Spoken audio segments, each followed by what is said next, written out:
Xeyr, əziz şagirdlər, WhatsApp qrupumuza atdığımız sualların video izahatını paylaşıram və bizə YouTube-dan izləyən izləyicilərimiz varsa, kanalın linkini açıqlamada qeyd edəcəm. Buyurub qoşulub, siz də həmən sınaqlardan xəbərdar ola bilərsiniz. Deməli, birinci sualda nə deyilir? Deyir, satıcı litrini 30 qəpiyə aldığı 20 litr südü ilə litrini 25 qəpiyə aldığı 16 litr südü qarışdırdı.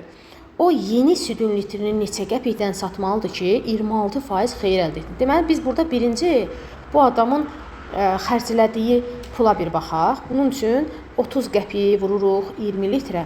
Bu eləyir 600 qəpik. Və o 25 qəpikdən də 16 litr alıbsa, 25-i vururuq 16-ya. Bu isə eləyir 400 qəpik. Deməli, bunun ümumi xərclədiyi 1000 qəpikdir. Bunu biz şeyə də çevirə bilərik, yəni manata da çevirə bilərik, amma heç ehtiyac duymuram. İndi bu 1000 manat xərcləyib. Bax, 1000 qəpik xərcləyib. Mənə deyir ki, 26% xeyir əldə eləmək istəyirəm. Onda belə çıxır ki, 26% xeyir, dəyərli izləyicilər, 126% deməkdir.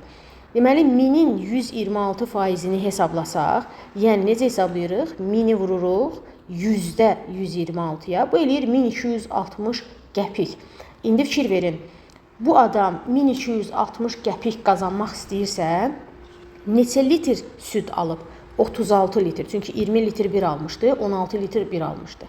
Onda mən 1260-ı bölərəm 36 litrə ki, görüm 1 litrini neçəyə satacam.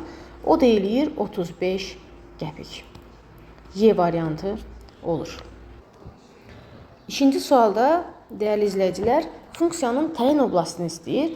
Bilirik ki, bu kökaltı ifadə kökün dərəcəsi cüt dərəcə olduğuna görə həmişə mənfi ədəd olmamalıdır. Yəni, bu ifadə sıfırdan böyük, bərabər olmalıdır. Bizə qalır bu bərabərsliyi həll etmək. Bunun üçün biz birinci növbədə bilirik ki, məxrəcimiz sıfırdan fərqli olacaq. Deməli, x-ımız 2-dən fərqli olacaq. Bu bir şərtimiz.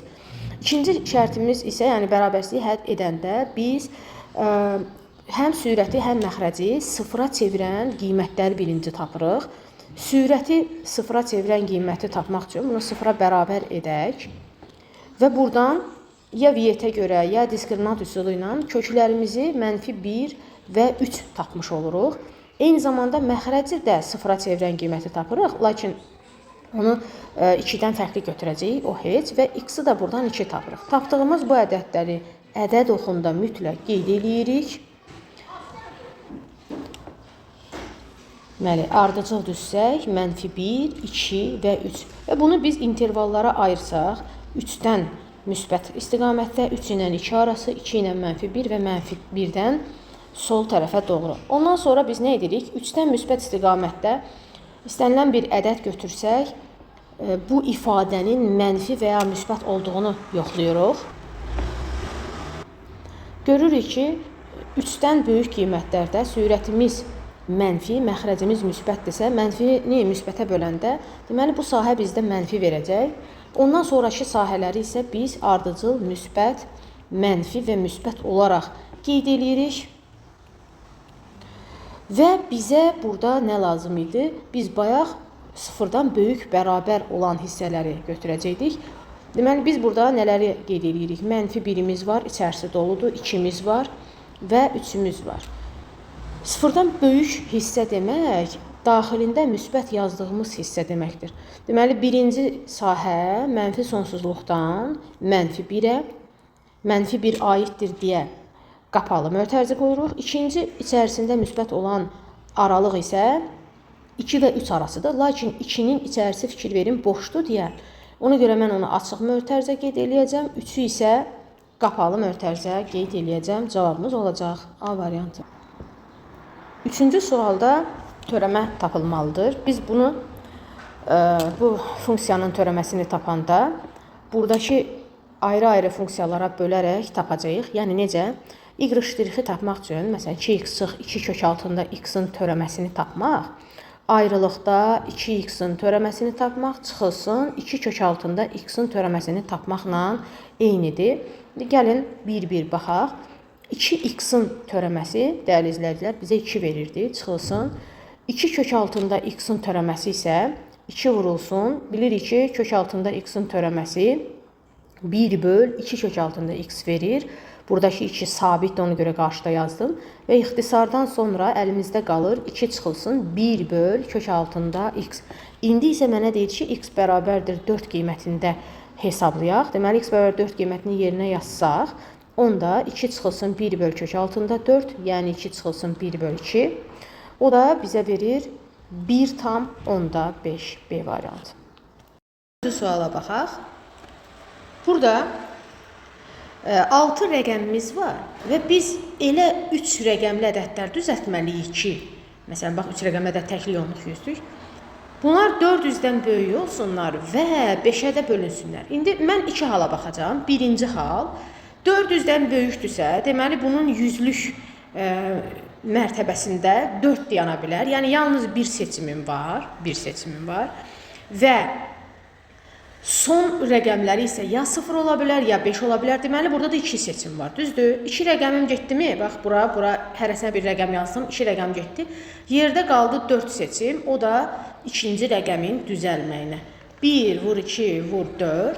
Deməli, burada 8 ədəd düzələ bilər, hansı ki, 400-dən böyük və 5-ə də bölünən ədəd. İkinci hal, 400-dən böyük olması üçün bunun axı yüzlük mərtəbəsi 5-lə də başlaya bilər. 5-lə başlayırsa, deməli, bir seçim yenə bura. İndi sonda da 5-ə bölməsi üçün dedik ya 5 ya 0 olmalıdır. Lakin biz 5-i birinci rəqəmə yazdığımıza görə yerdə qaldı 0 yaza bilərik bura. Bu da bir seçim eləyir. Deməli, hərəsinə bir rəqəm yazdıq. Onda ikinci rəqəmin düzəlməsi üçün bizdə 4 seçim var. 4 halda burada olur, dəyərli izləyicilər. Və ikisi birlikdə neçə hal olur? 12 hal olur. 20-ci sual. Vuruqlara ayırın. Biz burada birinci nəyi xatırlayaq? Məsələn, dəyərli izləyicilər, n faktorial o deməkdir ki, birdən bax, n-ə qədər bütün ədədlərin hasili. Burada n-dən qabaq hansı ədədlər var? n-2 var, n-1 var, n-in özü var və s. Yəni, axırıncı n-in özü olur. Deməli, faktorial bu deməkdir. Onda gəlin baxaq. Bax, mən n-2 faktorialı necə yaza bilərəm? n-2 vurulsun n-3 faktorial şəklində yaza bilərəm. n-1-i isə necə yaza bilərəm? Deməli, n-1, n-2 və n-3 faktorial kimi yaza bilərəm. Onda mən bunun üçündən də nəyi ortaq vuruq çıxardıram? Əlbəttə ki, n-3 faktorialı. Gəlin görək, nə qalır əlimizdə? Birinci ifadədə 1 qalır, ikinci ifadədə n-2 qalır, üçüncü ifadədə isə n-1 və n-2 qalır. Və biz bunu, dəyərli izləyicilər, sadəcə sadələşdirəcəyik. Nə alınacaq əlimizdə? n-3 faktorial, mötərizənin daxilini sadələşdirəndə isə n kvadratı çıx 2n üstəgəl 1 alınır. Bu da biz bilirik ki, müxtəsər vurma düsturuna görə n-1-in kvadratıdır. Nəticədə n-3-ün faktorial vurulsun n-1-in kvadratı alınır. O da hansı bənddədir? D variantındadır.